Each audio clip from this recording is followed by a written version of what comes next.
If I were to leave you, you'd be in trouble, right? What? If we get divorced, you'll just end up on the street. You parasite.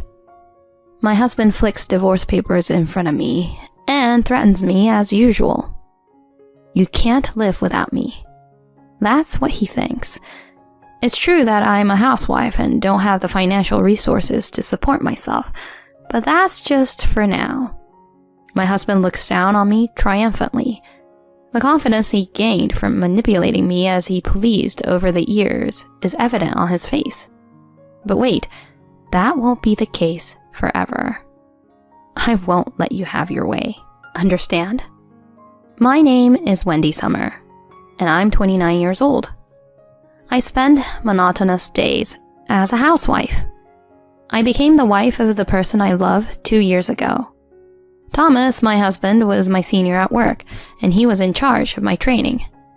Not only was he good at teaching, but Thomas, with his good looks, was also popular among colleagues, to the extent that there was even a secret fan club for him.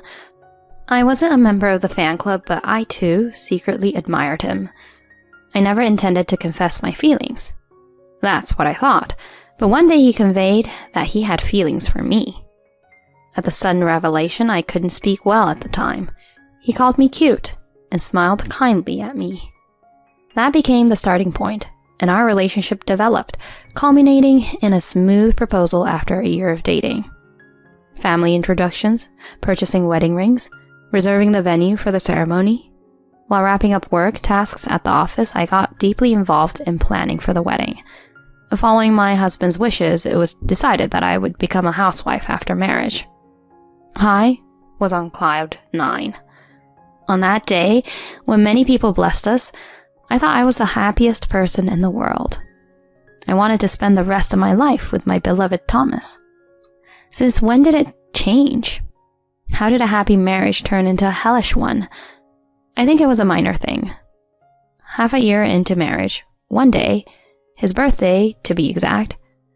As a housewife, unlike when I was working, I had no income, so I was using my own savings for shopping and daily expenses. You can use any leftover monthly allowance freely. He said that to me, but his salary isn't that high either. The allowance I receive is meager. After deducting expenses other than rent, like utilities and groceries, there's barely around $50 left. And today is his birthday. Although my husband gave me money, it somehow felt different to use it to buy his birthday present, so I decided to purchase the gift with my own money. But considering our future travels and the possibility of having children, I couldn't afford to waste money. So I set a budget of $100 and bought the tie clip he had been wanting. I also prepared homemade cake and dishes, waiting for my husband to come home. He arrives, saying, "I'm home," and I greet him with a smile. "Welcome back. The food and cake are ready." Where did you buy them? To his somewhat indifferent inquiry, I proudly announce, "I didn't buy them. I made them myself. It's my first time, so I'm not sure about the taste." With a bit of embarrassment, I show him the neatly arranged dishes. However, he only glances at them, showing no signs of happiness. He's supposed to be delighted. My expectations were shattered easily. Thomas?" I looked fearfully into my husband's face, and he sighed heavily. Hey, what's this?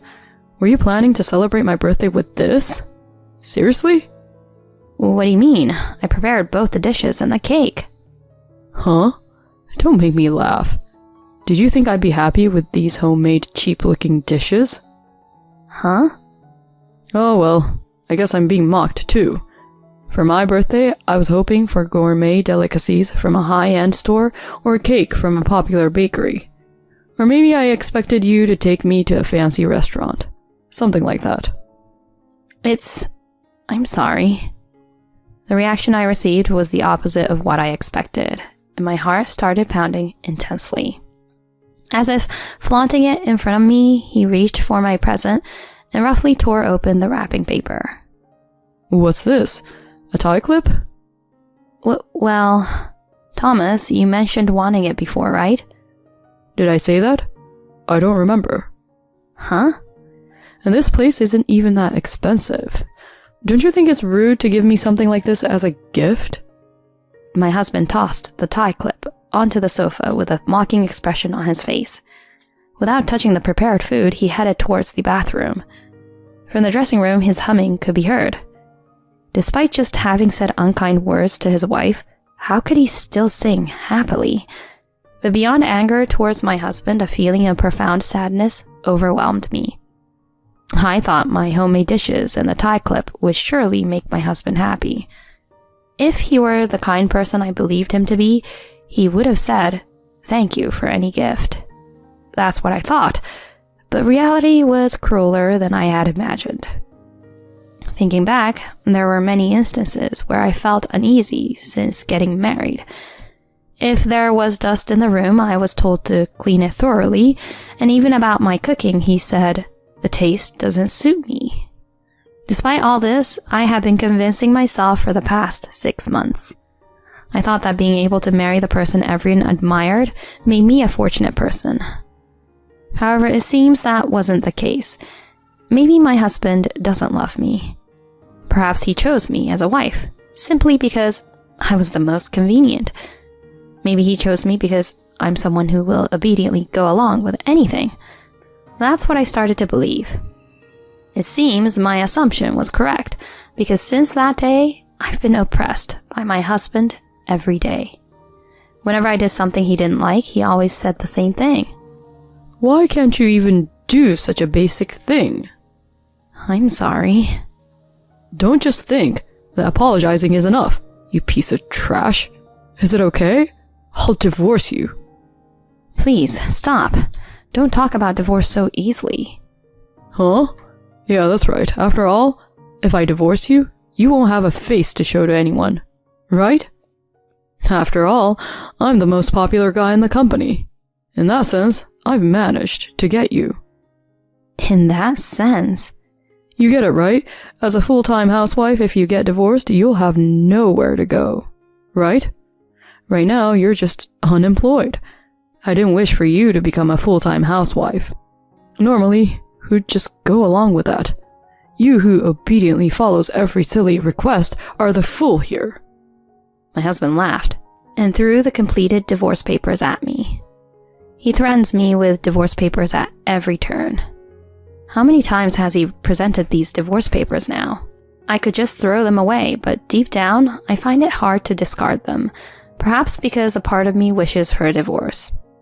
However, the reality is, as much as he threatens, I can't bring myself to initiate a divorce. For the past few months, I've been doing remote work with his permission, but I can only work within the household, so the income and savings are not substantial. Am I doomed to live as his subordinate? Do I have no choice but to continue as a housewife, forever living in fear of him? Faced with such a harsh reality, I found myself giving up on something within me. Then one day, something happened. A client I usually work with remotely contacted me, expressing interest in hiring me as a regular employee. To secure a safety net for the future in case something happens, I decided to negotiate with my husband, against all odds. "Hey, Thomas, there's something I'd like to talk to you about." I cautiously approached my husband, who had just returned home from a drinking party. However, he seemed quite drunk, shouting, "Shut up," as he threw off his suit and collapsed onto the sofa, falling asleep. I sighed and picked up his discarded suit. Then his phone slipped out of his pants pocket. Uh-oh, what's this? The screen showed messages from someone named Rachel. The content was too intimate for mere acquaintances. "Thanks for today, it was so much fun. I want to visit your apartment, Thomas, but your wife is in the way. You'll be breaking up soon, right? I'll be waiting since I'm a good girl." After reading the messages, I performed fingerprint authentication on my husband's phone, careful not to wake him. The lock was quickly released, and I checked the contents. It was filled with evidence of Thomas's affair, from messages with Rachel to photos from their dates. Unbelievable. After acting so high and mighty, he's cheating? I can't forgive this. What does he think of me? I selected the most incriminating evidence and transferred it to my phone. After finishing the tasks, I woke up my husband, who was sleeping on the sofa. Wake up. Hey, wake up. My yelling startled him awake. What is it? He said bluntly, rubbing his eyes. What is it? Won't cut it. Don't you have anything to say to me? Huh? What are you talking about? Don't play dumb. I know that you're cheating. Huh? So that's what this is about? That's not what My husband pulled out the divorce papers as usual and casually waved them in front of me. If I decide to leave, it'll be tough for you, right? What? If we get divorced, you'll just end up on the streets, won't you? You parasite. He threw the divorce papers and they hit my face. That moment, the wave of patience I had barely contained surged like a tsunami. Oh, I can't take it anymore. Living life as this man's puppet is just impossible. Perhaps satisfied with berating me, he again sprawled on the sofa and started snoring. During that time, I packed my belongings and left the house without anyone holding me back. I headed to my parents' place, explaining the situation, and decided to stay there for a while. Upon learning about my husband's true nature, my parents were furious. My father even wanted to confront him and throw a punch, but I stopped him, saying, I have a plan. The next day, I signed the divorce papers handed to me by my husband and submitted them to the municipal office. After it was smoothly accepted, I succinctly summarized the facts and sent a message to my husband. For several days afterward, Thomas made dozens of calls. You're doing whatever you want. I won't forgive you. You're a parasite who can't live without me. Messages like these that I wanted to avoid flooded in. Of course, I ignored them all. Yes, everything was part of a revenge plan that I had carefully crafted. I might even marry someone else right away, but not now. Even if I'm not around, he'll continue his affair without a care in the world. No, it might become an even more blissful time for him than when I was with him. But I now have numerous pieces of evidence of his infidelity. When the time comes, I will execute my revenge without fail. With that determination in my heart, I started a new life. A year passed. In the end, I accepted an offer from a client and was hired in a position close to a full-time employee. I spent the first year at my parents' house, and only recently I began living on my own. My father and mother said, You can stay with us forever. but I couldn't keep relying on them. Besides, revenge against him awaits me. Once I can live independently after leaving my parents' house, I'll carry out my revenge. I decided this a year ago. With the evidence of his affair that I transferred to my phone, I consulted a highly rated law firm. There, I explained the situation and expressed my desire to claim compensation for the damages caused by my ex-husband and his affair partner. Is it possible to claim compensation for damages at this point? In response to my question, the lawyer confidently answered, Don't worry. In this situation, the legal obligations have been fulfilled, but the discovery of the affair happened a year ago. In other words, it's a matter from before the divorce. If the affair was discovered within 3 years, you can claim compensation for mental distress. I see. Well then, please proceed. Yes, leave it to me. The assigned lawyer acted swiftly, just as I had heard. He extracted key evidence from what I provided and created a certified document. 2 weeks later, I received a call from my ex-husband, wondering if the documents had safely reached him. Hello? When I responded, he began to speak quickly, as if in a hurry. Hey, what the heck is this about? Oh, you got it.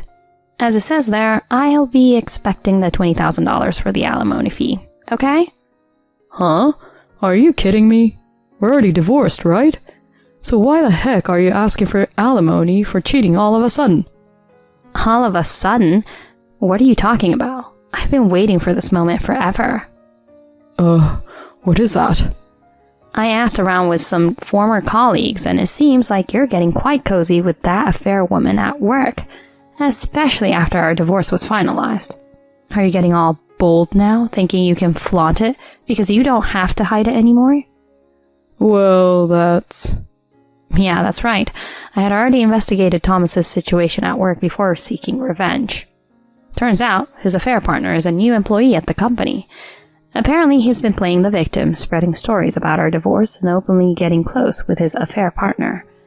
Most of the female employees believed him because of his good looks. But I won't let Thomas get away with this. I've decided to thoroughly corner him and seek revenge. I declared it with a sense of closure, as if putting an end to the grudges of the past and stepping confidently into the new era. Do you think you're a winner in life just because you're well-liked and good-looking at the office? Too bad. Your winning streak ends today. I'll make sure to report everything you've done to the company, like having an affair with that woman while you were still married to me, and all the emotional abuse you put me through. Wait, if you do that, I'll... Whatever happens to you from now on is none of my concern. Whether you fall into hell with your affair or destroy yourself, I couldn't care less. What I can't forgive is you living a normal life from now on. That's all. I'll make sure you repay the suffering I endured. Scum like you won't be able to live a normal life from now on. Hey, Wendy, wait up! Wendy! Interrupting his desperate plea, I unilaterally ended the call. Before he could call back, I blocked his number. Later, with the support of a close former colleague, I reported my ex-husband's infidelity to the company. The fact that I used to work for the same company and that his affair was with a new employee there made the company take my complaint seriously. As a result, both Thomas and his affair partner faced disciplinary dismissal. The affair partner, angered by the claim for damages, screamed, "It's your fault," and slapped Thomas at work, leading to an abrupt end of their relationship. Losing his job became a setback for Thomas, and he struggled to find new employment. Now he's working multiple part-time jobs to make ends meet in a small apartment. On the other hand, I continued with my remote work and found contentment in my days. Working from home allowed me to focus on my tasks at my own pace without worrying about others. Although it ended in divorce, the experience taught me valuable lessons. Happiness doesn't solely depend on marriage. Living a life true to oneself is the ultimate happiness. Being able to once again realize that it is the greatest happiness. Without forgetting that fact, I want to continue living honestly with myself in the future.